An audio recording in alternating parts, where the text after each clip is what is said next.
जब किस्मत में ही लिखे हो तो क्या कर लेंगे घोड़े। And welcome back to another video. और आज की वीडियो काफ़ी ज़्यादा अजीब वजीब, मुझे नहीं पता कैसे होने वाली है। मैं बस तुम्हें कुछ ना कुछ चीज़ें बताऊंगा जो कि काफ़ी ज़्यादा रैंडम होने वाली है। और सबसे पहले तो तुम्हें अपडेट दे देता हूँ कि क्या अपडेट है। पिछली बार जो मैंने वीडियो डाली थी प्रोटेस्ट की, date got a pretty very good reach. That video was hyped like number 3 and I was shocked to see. So very thank you, काफ़ी अच्छा लगा देख के। लेकिन I don't think so वो वीडियो जजेस तक पहुंची है, क्योंकि जजेस तो फेसबुक चलाते हैं। ये जोक मैं दूसरी बार मार रहा हूँ भाई। एक तो ये ट्रैफिक इतना ज़्यादा परेशान कर रहा है, बार बार बीच में रुकना पड़ता है बोलने से पहले ताकि ये परेशान ना करे। हाँ, तो इट्स रिकॉर्डिंग। और मेरे को लाइक कुछ चीज़ें बतानी थी गवर्नमेंट को कि I don't give a fuck you, I don't give a fuck. Okay भाई, कितना ज़्यादा क्रिंज लग रहा हूँ ये बोलते हुए, लेकिन seriously I don't give a fuck. तो ऊपर से बता देता हूँ सारी चीज़ें एक और बार फिर से। कुछ बच्चों ने कर्नाटक एजुकेशन बोर्ड पे केस कर दिया था और वो केस की हियरिंग आए जा रही थी। पहले 3 तारीख थी, फिर 7 तारीख, फिर 12 तारीख, फिर 18 तारीख को it was suppose to verdict आना था उस दिन, लेकिन उन्होंने उस दिन पोस्टपोन कर दिया और उन्होंने बोला कि हम नेक्स्ट दिन मतलब 19 तारीख को वर्डिक्ट देंगे। और 18 तारीख को मैं प्रोटेस्ट करने गया था। जो वीडियो तुमने देखी थी पिछली वाली, वो 18 तारीख को मैंने रिकॉर्ड करी थी। और 19 तारीख को उन्होंने बोला था कि वर्डिक्ट दे देंगे, और उन्होंने वर्डिक्ट दिया भी। लेकिन मज़े की बात यह है कि 2 जजेस थे और दोनों ने अलग अलग वर्डिक्ट दिया है। एक ने अगेंस्ट द के कर्नाटक एजुकेशन बोर्ड दिया और एक ने फॉर में दिया, मतलब एक बच्चों के साथ है, एक कर्नाटक एजुकेशन बोर्ड के साथ है। तो ये हो गया स्प्लिट वर्डिक्ट। और स्प्लिट वर्डिक्ट में क्या होता है कि न्यूट्रल है भाई मामला, अब कुछ नहीं हो सकता। अब तो तीसरा कोई जज आएगा, चीफ जस्टिस बोलते हैं, मुझे नहीं पता। अगर मैं कुछ भी लॉ टर्म्स में गलत बोल रहा हूँ तो प्लीज़ मुझे माफ़ कर देना, मुझे नहीं पता। तो तीसरा जज आता है और वो अब पूरे केस को वापस से पढ़ रहा है। तो उसने 19 तारीख के बाद हमें 21 तारीख की डेट दी थी। 21 तारीख को तीनों जजेस बैठे। उस दिन मैं गया था कोर्ट में और वहाँ पर बहुत ज़्यादा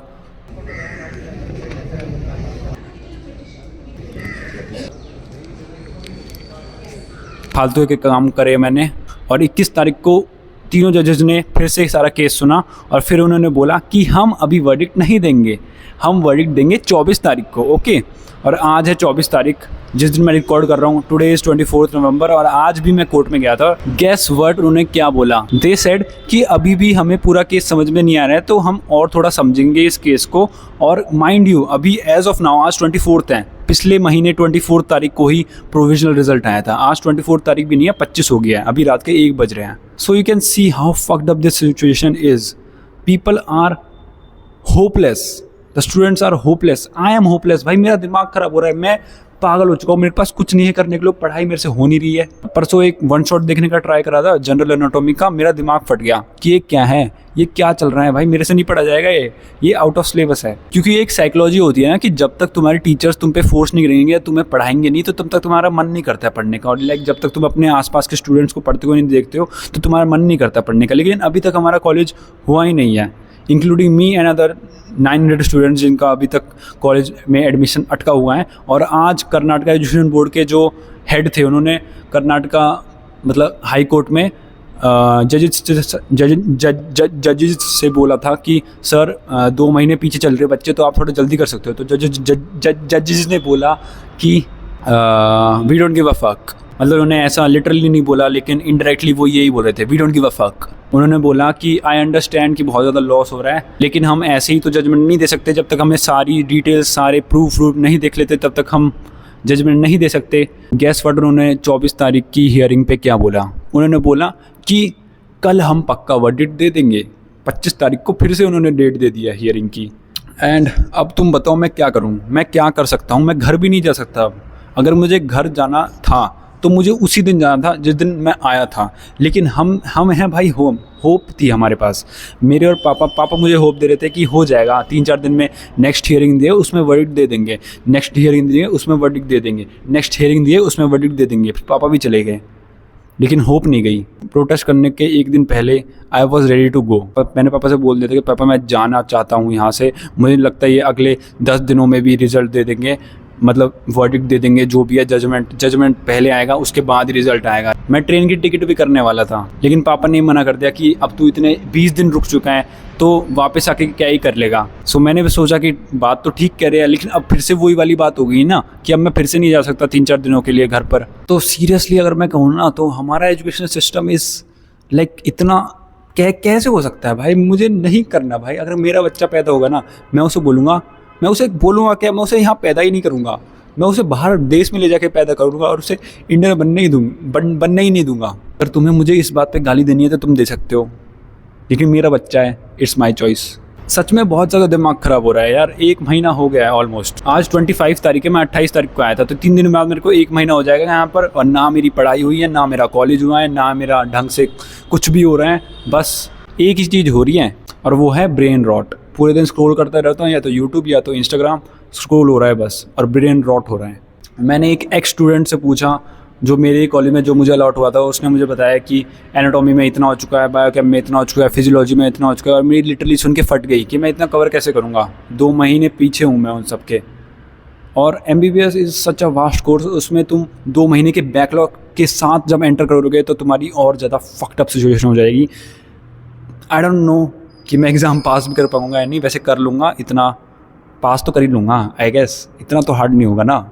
पर एक तो मेरे को भाई जजेस का समझ में नहीं आ रहा है कि ये कर क्या रहे हैं। मुझे मतलब इन्होंने लिटरली 6-7 हियरिंग लिए सिर्फ एक स्प्लिट वर्डिक्ट देने के लिए, और उसके बाद फिर से 0 से स्टार्ट कर रहे हैं। अब तीसरा जज आ चुके हैं, उसे कुछ नहीं पता, तो 0 से स्टार्ट कर रहे हैं। अब पता नहीं भाई कितनी हियरिंग लगेगी। कल आज भी अगर हो जाए ना, आज 25 तारीख है, तो आज एक और हियरिंग है, आज भी हो जाए इसकी कोई गारंटी नहीं है। आई डोंट नो भाई कब होगा। मैं बुढ़ा हो जाऊंगा यार, अगले साल ड्रॉप ले लेना चाहिए। जो भी मुझे कमेंट में बोल रहे थे, पिछली वीडियो में काफ़ी ज़्यादा कमेंट्स मुझे आए कि भाई अब दिसंबर आ चुका है तो ड्रॉप ले ले। भाई मैं ड्रॉप ले लूँ, लेकिन तुम समझ में नहीं रहे हो, मैंने पैसे भी तो डाल दिए यहाँ पर। मेरा क्वेश्चन मनी इन्होंने पहले ही ले लिया ऑप्शन एंट्री से, तो वो भी मेरा फंस जाएगा अगर मैं ड्रॉप लेता हूँ तो। So it's like I am fucked up from every situation. There is no way out, no way home. Spiderman, brand new day, I am very excited. तो वैसे तो कल 26 नवंबर है यार, शिट भाई, कल तो स्ट्रेंजर थिंग्स बिंज करेंगे, पर 4 एपिसोड आ रहे हैं। शिट मैन भाई, इतनी सीरीज़ मैंने पूरी ज़िंदगी में नहीं देखी होगी जितनी मैंने नीट के बाद देख लिया है। एक शॉर्ट बनाऊंगा उस पर, काफ़ी ज़्यादा तुम खुद माइंड ब्लोन हो जाओगे कि बंदे ने कर कैसे लिया। How is this humanly possible? क्या करे यार। हाई कोर्ट का, हाई कोर्ट है भाई वो, हाई कोर्ट लाइक हाई, और जस्टिस दे नहीं रहे। मतलब वही बात होगी ना, जस्टिस अगर तुम डीले करते जाते हो ना तो उठ जाता है, उससे मन उठ जाता है। तो अब मैं तुम्हें बताता हूँ कि मेरी सिचुएशन कैसे है। मतलब तुम देख रहे हो भाई, पूरा एक्सपेरिमेंटल बैच। अब मेरा तो स्पेसिफिकली मेरा केस भाई पूरा एक्सपेरिमेंटल हो चुका है। क्लास 9 तक सब कुछ ठीक था, उसके बाद 10वीं में कोविड आ गया, 10वीं 11वीं कोविड में निकल गई, बोर्ड्स भी कैंसिल हो गए 11th में, 12वीं दी ठीक है ना, नीट दिया, उसके साथ गंदे मार्क्स आए। और उसके बाद 2024 में नीट दिया तो पेपर लीक हो गया, बहुत ज़्यादा ईजी पेपर आ गया, कट ऑफ हाई पहुंच गई बहुत ज़्यादा। 2025 के लिए काफ़ी ज़्यादा अच्छी तरह मेहनत करी, लेकिन उसमें पेपर थोड़ा सा हार्ड आ गया, और मेरे मार्क्स थोड़े से नीचे रह गए, बॉर्डर लाइन वाली रैंक आ गई, और ज़्यादा इतने तक मैंने सह लिया था। लेकिन उसके बाद काउंसलिंग पे डिलेज हो रहे हैं। चलो यहाँ तक तब भी ठीक था, ये सबके साथ हो रहा था, तो मैं अकेला नहीं था। लेकिन उसके बाद जब मेरी बारी आई कॉलेज में जाने की, तो कोर्ट केस हो गया, और अब तो दिसंबर आ चुका है ऑलमोस्ट, और मैं अभी भी कॉलेज में नहीं हूँ। मेरे क्लासमेट्स जो मेरे साथ 12th में थे, उनके लिटरली 3rd ईयर स्टार्ट होने वाले हैं। जिन्होंने पिछले साल एडमिशन लिया था उसका भी 2nd ईयर स्टार्ट होगा, और मेरा भाई 1st ईयर स्टार्ट नहीं हो रहा है। मैं कॉलेज में जा नहीं रहा हूँ। इट्स ऑनेस्टली वेरी सैडनिंग, और मैं चाहता हूँ कि भाई तुम मुझे कमेंट में सिंपैथी दो। और इंडियन एजुकेशन सिस्टम का तो मैं क्या ही करूँ। मैंने कल परसों एक वीडियो देखी थी जिसमें मैंने देखा कि दिल्ली से एक 10वीं क्लास के बच्चे ने सुसाइड कर लिया जस्ट बिकॉज उसके टीचर्स उसे फोर्स कर रहे थे। तो मतलब क्या हो रहा है? मतलब we really need a education, जिसे ऐसा होता है ना कि एजुकेशन बिल्कुल पलट देनी चाहिए, ऐसा सिस्टम चाहिए हमें।